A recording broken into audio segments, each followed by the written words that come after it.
नाला नगर नाम के गांव में एक धनवान रहता था। उसका बेटे का नाम पप्पू था। वो बहुत मोटा था। जब भी देखो खाने के अलावा और कोई काम नहीं करता था।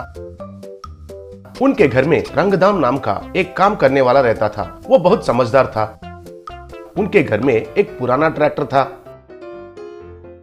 एक दिन रंगधाम का पिताजी रंगदाम से, अरे रंगधाम, इस ट्रैक्टर को ठीक करना मेरी बस की बात नहीं है। अब तक इसमें बहुत पैसे खर्चा किया, अब और मैं नहीं कर सकता हूँ। इसको पुराने सामान खरीदने वाले को खरीदने के लिए कहा तो वो भी देखकर भाग गया है। पिताजी आप उदास मत हो, हर चीज के लिए समय आना चाहिए। इसको मैं कैसे भी करके अच्छे दाम पर बेचूंगा, तब तक के लिए रुक जाइए, कहकर भरोसा दिया। पप्पू का शादी का उम्र होने की वजह से उसके पिताजी रिश्ता ढूंढना शुरू किया। शादी का ब्रोकर ने दिया हुआ एल्बम्स में लड़कियों के फोटोज को देखकर पप्पू उनको डांटता था।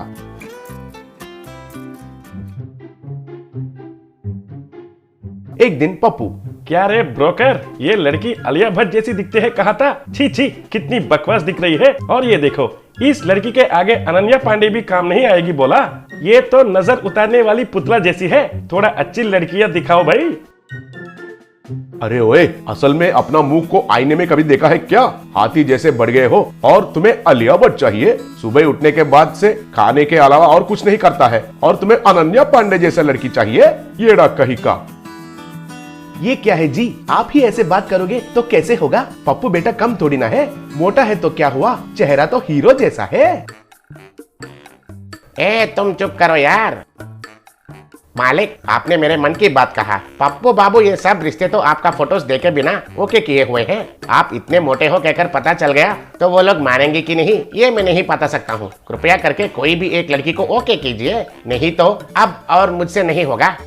क्या जी, मैं मोटा हूँ तो क्या हो गया? फेस देखा है क्या, कितना ग्लैमर हूँ। मुझे वजन कम करना कोई बड़ी बात नहीं है। जस्ट 1 महीने में रणबीर कपूर जैसा स्लिम हो जाऊंगा, कहकर एल्बम को देखकर, अरे ये लड़की कौन है, कितनी सुंदर है। मुझे ये लड़की बहुत पसंद आई, शादी इसी से करूंगा।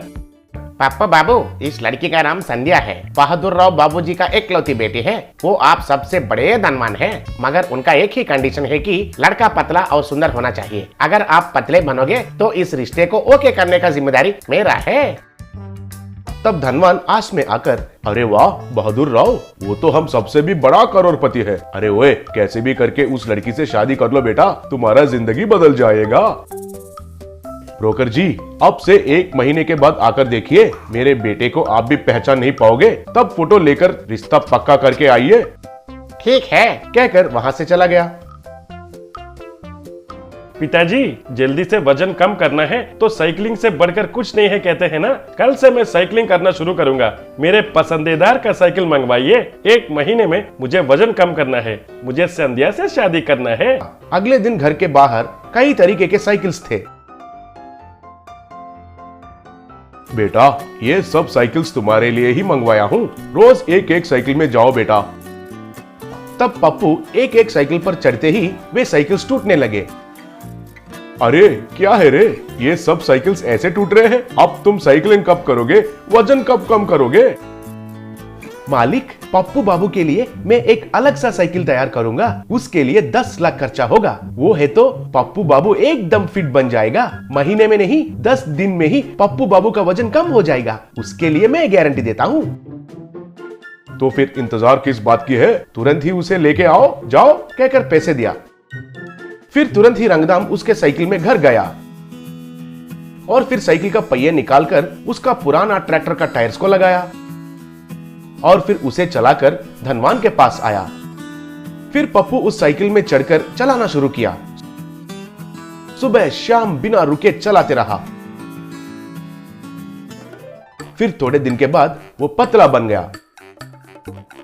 बाद में पप्पू का शादी संध्या के साथ धूमधाम से हुआ।